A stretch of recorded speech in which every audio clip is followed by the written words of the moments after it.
جو آپ صلی اللہ علیہ وسلم پسند کرتے تھے انہوں نے آپ صلی اللہ علیہ وسلم کو ایک سفید کپڑا دیا، اور ابو بکر جو ان کے سسرے تھے ان کو بھی ایک سفید کپڑا دیا.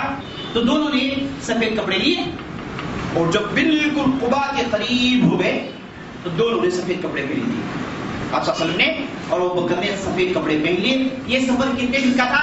کہا جاتا ہے کہ 7 دن کا تھا، کہا جاتا ہے 8 دن کا تھا، تقریباً 1 ہفتے کا سفر. اور گھوم کر آئے تھے اور بڑی تیزی سے آئے تاکہ قریش سے بچ جائے. تو عنقریب تھے کہ مدینے میں داخل ہو جائے.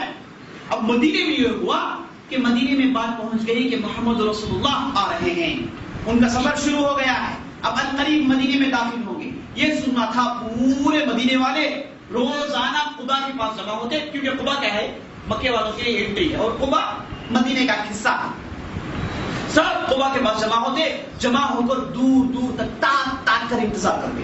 روزانہ یہی شیوان آئی، صبح ہوتا فوراً پورے جمع ہو جاتے، بہت بڑی تعداد جمع ہو جاتی، اور سب چٹانوں میں چڑھ کر دور سے دیکھتے رہتے کہ کوئی آ رہا ہے نہیں آ رہا. اور اب آپس میں چہل گولیاں چل رہی ہیں، آپس میں گفتگو چل رہی ہے کہ محمد رسول اللہ آئیں گے، وہ ایسے ہوں گے، ان کے ساتھ ابو بکر ہے وہ ایسے ہوں گے، ان کا حلیہ ایسا ہے، یہ ایسی گفتگو کریں گے. آپس میں بےتابی بے قراری ہے سب کو کہ آپ صلی اللہ علیہ وسلم کو دیکھیں. روزانہ جمع ہوتے اور روزانہ جو ہے جب نہ ہونے کی وجہ سے واپس چلے جاتے. تو ابن القیم کہتے ہیں کہ مدینے کی تاریخ میں ایک ایسا موقع نہیں دیکھا گیا، بلکہ سارے عرب کی تاریخ میں یہ جو موقع تھا ایسا موقع نہیں دیکھا گیا کہ ایک آدمی کے انتظار کے لیے سارے بستی والے نکل آئے اور سب انتظار کر رہے ہیں. اب انتظار میں صرف مسلمان نہیں بلکہ مشرکین بھی ہیں اور ان کی بہت بڑی تعداد ہے. تو انتظار کر رہے تھے یہاں تک کہ پیر کا دن آ گیا، 14 ربیع الاول پہلی ہجری. آپ صلی اللہ علیہ وسلم بہت دور سے نمودار ہوئے، 2 شخص نمودار ہوئے. تو یہ سب سے پہلے دیکھنے والا یہودی تھا. سب انتظار کر رہے تھے. ایک یہودی اتفاق سے چٹان پہ اوپر چڑھ کے دیکھا کہ 2 فرد آ رہے ہیں. چٹان کے نیچے آ کر بولا کہ 2 شخص آ رہے ہیں اور دونوں سفید لباس میں ہیں، ملائکہ کے مانند ہیں، روشن ہیں، منور ہیں، لوگ بہت دور سے آ رہے ہیں. یہ کہنا تھا صاحب چڑھ کے چٹان میں دیکھے تو معلوم ہو گیا کہ محمد رسول اللہ اور ان کے صحابی ابو بکر دونوں مدینے کی طرف آ رہے ہیں. سب جمع ہو گئے، آپ صلی اللہ علیہ وسلم قریب آ رہے ہیں، سب بچیاں جمع ہو گئی، سب اشعار پڑھ رہی ہیں، سب خوشی میں ہیں. اور جیسے آپ صلی اللہ علیہ وسلم قریب آ رہے ہیں نعرے تکبیر اللہ اکبر کے نعرے آسمان کو جو ہے شفت سکن کر رہے تھے. آسمان کی جو ہے بلندیوں تک پہنچ رہے تھے. یہ بڑا ہی بھیانک گونج مدینے کی گلیوں میں ہونے لگا. سب بڑی آواز اللہ اکبر کہتے رہے. اور اس کے بعد آپ صلی اللہ علیہ وسلم قریب آئے اور قریب آ کے سب سے پہلے مدینے میں داخل ہوئے. داخل ہوتے ہی سب آئے، سب آ کر ملاقات کرنے لگے. طریقہ تھا سب آئے، سب چاہتا ہے کہ آپ صلی اللہ علیہ وسلم سے ملاقات کریں. لیکن مسئلہ یہ تھا کہ ان میں فرق نہیں کر پائے کہ کون محمد رسول اللہ ہے کون ابو بکر ہے. اب پوچھنا بھی نہیں چاہتے، گئے دونوں سے ملاقات کریں. لیکن زیادہ فوکس ابو بکر پر ہے کیونکہ ان کی داڑھی تھوڑی سفید تھی اور ان کے اندر جو ہے بڑھاپے کے آثار تھے، بڑے ہونے کے آثار تھے. تو سب نے سمجھ لیا کہ یہی نبی ہے. لیکن دونوں خاموش ہیں، سب آ رہے ہیں، مل رہے ہیں. اس کے بعد آپ صلی اللہ علیہ وسلم نے کہا کہ آگے جائیں گے. آگے گئے، بنو عمرو بن عوف کے علاقے میں داخل ہوئے. وہاں پر ایک جھاڑی تھی، اس کے نیچے بیٹھنے کی جگہ تھی. تو آپ صلی اللہ علیہ وسلم بیٹھ گئے اور ان کے ساتھ ابو بکر بیٹھ گئے. اب سب آ رہے ہیں، سب آ رہے ہیں. اور یہود بھی آئے، اور یہود کو ان کے نبی جن کا نام حبقوق تھا ان کا قول یاد آ گیا. یہود آپس میں کہنے لگے کہ ہمارے ایک نبی ہیں جن کا نام حبقوق، انہوں نے یہ بشارت دی تھی کہ ایک فرد آئے گا فاران کی چوٹیوں سے آئے گا، یہ مکے سے آئے گا اور وہ زرخیز زمین میں داخل ہوگا. اب وہ اس بستی میں داخل ہوگا تو ایک بہت بڑا فنکشن منایا جائے، بہت بڑا جلسہ منایا جائے.